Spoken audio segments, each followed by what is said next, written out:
अखिल भारतीय वैश्य एकता परिषद की ओर से निकाली जाने वाली राजनीतिक अधिकार यात्रा का शुभारंभ किया गया।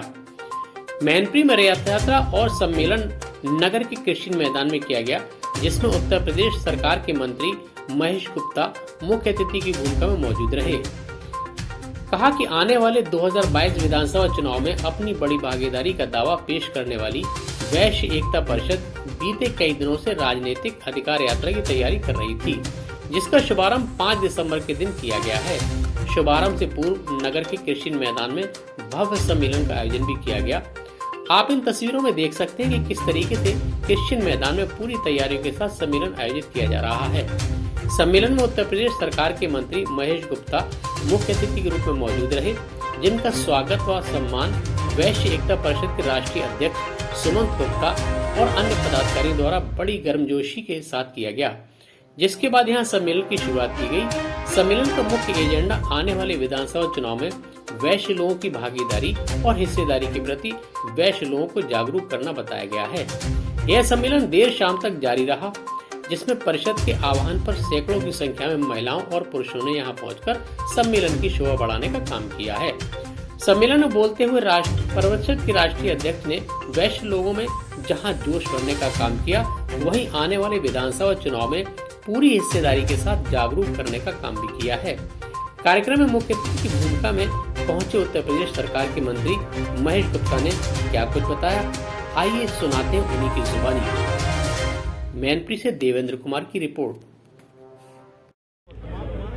सर, आज मैनपुरी में आप जो ना आगमन हुआ है, इसका मेन उद्देश्य क्या है? आप आज हमारे बाबूजी सुमंत गुप्ता जी, जो हमारे वैश्य समाज की एक किस्म से पूरी चिंता करते हैं और उनके मन में है हमारा वैश्य समाज विवाह जोश और उसकी ज़्यादा से ज़्यादा राजनीतिक क्षेत्र में भागीदारी हो, उसी यात्रा में उसी कार्यक्रम में हमारा आना हुआ है। आज आपके वैश्य एकता परिषद के लोगों ने या वैश्यों का नहीं, वैश्यों की है महारैली। आपने जो पूरा आयोजित किया है, एक तरीके से एक 106 की संख्या बताई गई है कि भैया वैश्य हमारी भागीदारी होनी चाहिए। सरकारों ने हमारा तिरस्कार किया है, जो हमें चाहिए था वो नहीं दिया गया, लेकिन आपकी वक्ता में पूरा भी बीजेपी का गुणगान किया गया, न कि इन वैश्यों के लिए जो उद्धार करने का कोई रास्ता हो वो मिले। देखिए,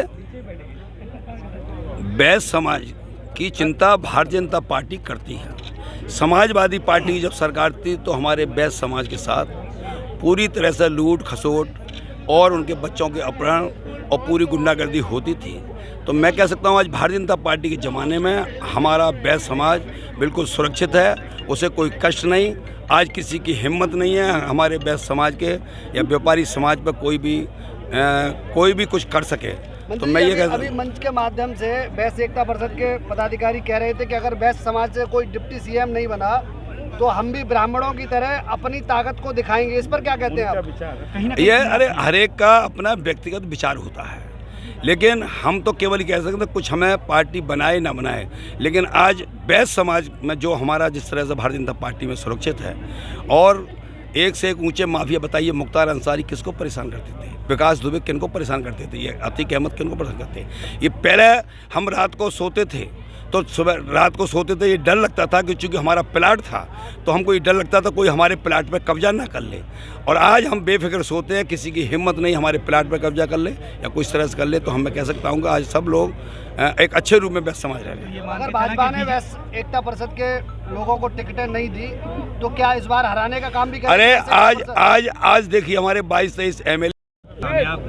क्या लगता है जितनी हमें सरकारों में भागीदारी होनी चाहिए वो आपको मिली है या सिर्फ इस्तेमाल किया गया?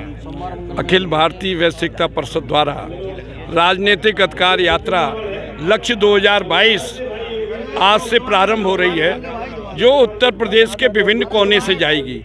इस यात्रा का मूल उद्देश्य वैश्य समाज के लोगों को राजनीतिक चेतना जागृत करना तथा विधानसभा के चुनाव में उनकी भागीदारी स्थापित हो और वे अधिक से अधिक संख्या में उनको टिकट मिले।